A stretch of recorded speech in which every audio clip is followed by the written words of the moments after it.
Hi class, this is Mr. Tan, and today we're looking at marketing essentials, and we're now focusing on the merit criteria and distinction criteria, and we're going to do them both together.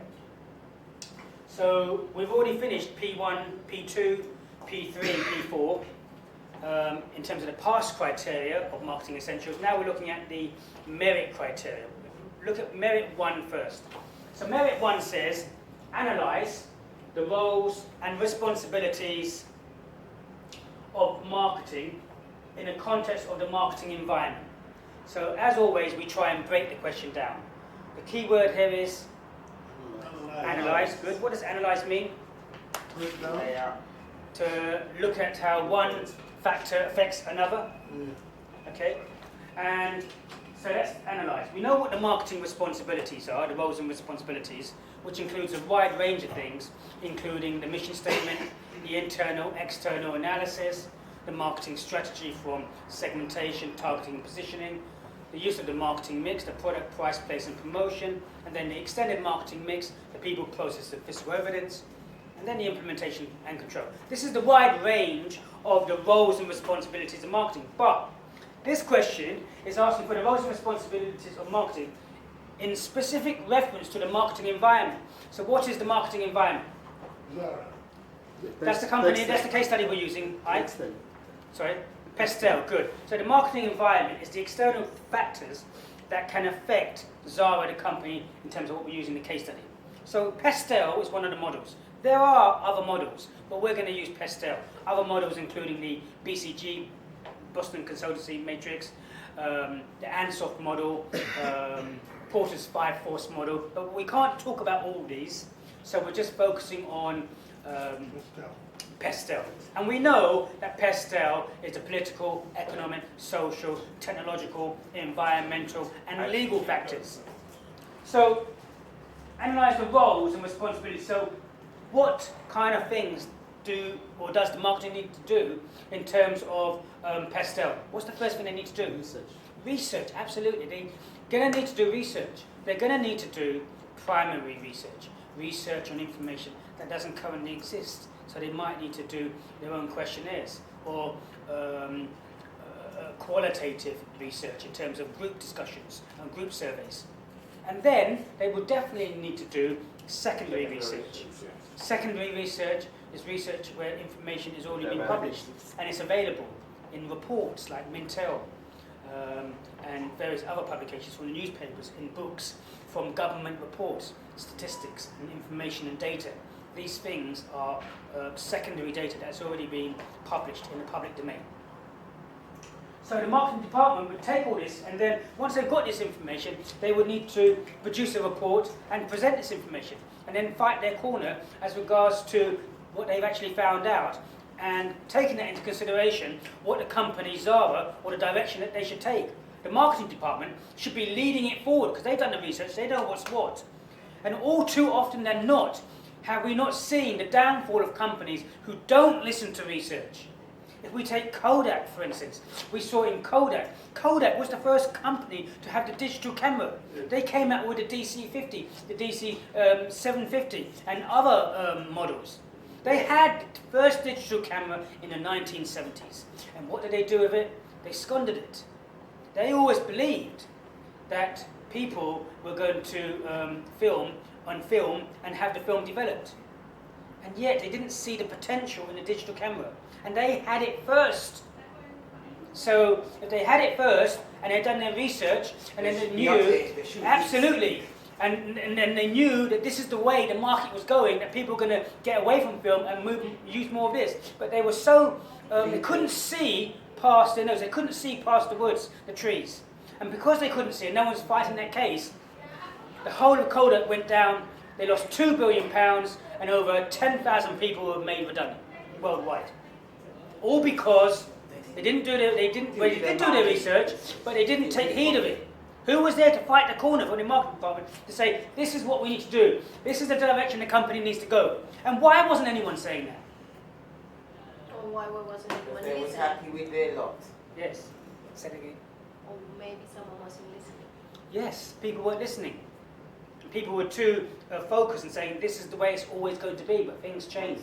So, analyse how one thing affects another. Give an example. I'm not talking about too much here. So, after you've done P1, where it says explain the roles and responsibilities, then there's where you can do M1. Now, M2. So, M2 is saying analyse the significance of the interrelationships between marketing and other functions of the organisation. So when we talk about other functions, we're talking about other departments. HR department, finance department, merchandising department, the buying department, sales department, warehousing, stock control, everything, every other department. But here's the thing, marketing has to work with all these departments, with admin, with IT. And you have to say what needs to happen, and you need to give some specific examples. So for instance, if you are launching a new product, well, which other departments does it affect? You're launching a new product. Well, it's obviously going to affect the buying department. Sales, marketing. It's going to affect the sales, but before that, it's also, yes, it's going to affect the sales and marketing team, but it's also going to affect the creative department in terms of designing the design that you want. And also, it's going to affect the administration department to let them know the new products coming on. It's going to affect the IT department because the IT department will now need to put on new product codes onto the system so that the stores can order this new product and reorder these new products. So you see all these different departments, and if one department doesn't do their job, then the whole thing falls down. If the IT department doesn't put in the product codes for that item, you can't sell it. You can't buy it. It's one department is not doing their job and not doing what they're supposed to do in terms of the procedures and processes, then everything all falls down and the company loses money. Okay?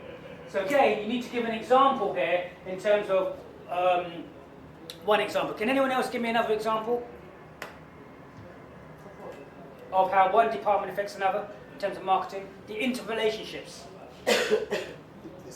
The sales department, they want to increase the online sales by 2%. Say it again. So if they want to increase their... They want to increase their sale, online sale. They want to increase their online sales. Okay, so which department is that going to affect?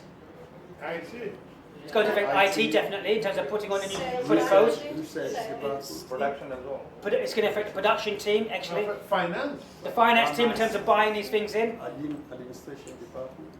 Okay, administration department. So it's going to affect these, and you need to say that. But so you need to give some examples in terms of M2 here. What about D1? D1 says critically analyse and evaluate. So here, where it says critically analyse, you need to go into more detail. So you're going into more detail firstly, but then it uses the word evaluate. So because it uses the word evaluate, it's saying what are the pros and cons of this. So here, to get your distinction question, you need to go into more detail in terms of the interrelationships, and you need to state the pros and cons.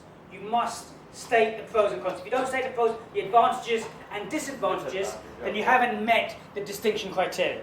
Okay? Yes? Okay, so that's M1 done, M2 and D1. Now, I'm going to jump on to M4 and D2. Now, M4 says produce a detailed, coherent, evidence-based marketing plan for an organisation. Well, you've already done that. You've already done that in terms of P4, produce and evaluate a basic marketing plan. But in M4, see the difference. Produce and evaluate a basic marketing plan. M4 is saying more detail. So M4 is looking for more detail. That's the difference between P4 and M4. More detail. Okay, now M3 says evaluate different tactics.